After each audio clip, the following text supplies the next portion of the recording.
Appropriate place for us to start is with an oral presentation from Mr. Bader, the landlord, or his attorney. And the reason that I asked for that is that Mr. Bader was the one who initiated the mediation here, and it's probably appropriate that Mr. Wolf, as his lawyer, go first. So, Mr. Wolf, can we please hear from you?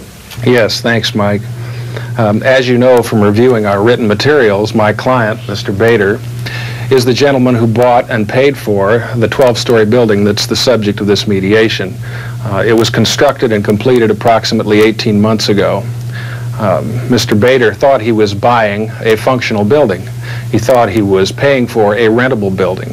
But it turns out that for the entire 18 months that the building has been completed, the air conditioning system, quite simply, has not worked. The problem has been so severe that in immediately adjacent offices, the temperature can fluctuate 20 degrees. The bottom line is that we asked for this mediation because my client is caught between a rock and a hard place. The rock, in this instance, is the tenants of the building, represented by Mr. Fitzpatrick and his law firm.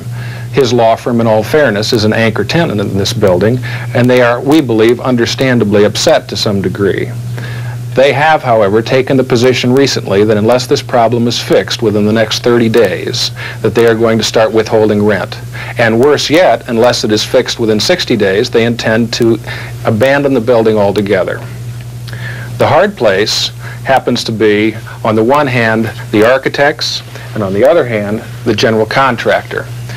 Their position, at least initially, was, don't worry, this is simply a balancing problem, it'll all work out, it's perfectly normal. After about 6 months of that, their position hardened into, well, we don't know exactly what's wrong, but it's simply not our responsibility. We have our own ideas about who's at fault here, but the one thing that's absolutely clear is that my client is not. My client bought and paid for a functional building but has never received it. Because we are now threatened with the possibility of enormous damages once rent is withheld, and worse yet, if tenants start abandoning the building, I believe that this is our last chance to try to reach some amicable agreement. Otherwise, my client's damages are going right through the roof. Let's get to the bottom line here. Our position is that we're the victims. We've been victimized. You have the owner telling us it's not his problem. He says, the papers say, the architects, is not my problem. The contractor, the builder says, it's not my problem. But I'll tell you what we do know. We have partners who are freezing in one office, boiling in another office, trying to act as professional attorneys, to say nothing about the effect on our clients and witnesses. We try to conduct a deposition in our office, and it's like an oven in there. I'd ask you to consider this. You explained the process very well, I thought, at the beginning, and I understand at some point we'll break up and caucus.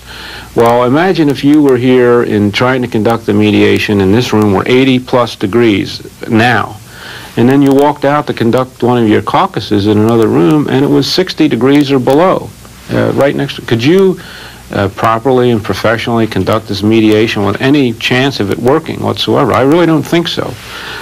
So we tenants have a problem now. We've been told it's a balancing problem. It takes about a year to balance the system. We've been in the building a year and a half. It's still not working. We've been told if we turn our thermostats up or down. When it's hot, we turn our thermostats down. When it's cold, we turn them up. They're told it's our problem for quote, fiddling with the thermostats, as their papers say. Well, that's the most natural thing in the world to do when we've got a problem with the heating or air conditioning system. But we're taking a bottom line position here. We want this problem solved within 30 days. If it's not, we're going to withhold our rent. Mr. Wolf is quite correct. If in 60 days it's not solved, we're going to consider ourselves, under the code, constructively evicted, and we're leaving. Good morning. I represent Palmer & Associates, the architects for the building in issue.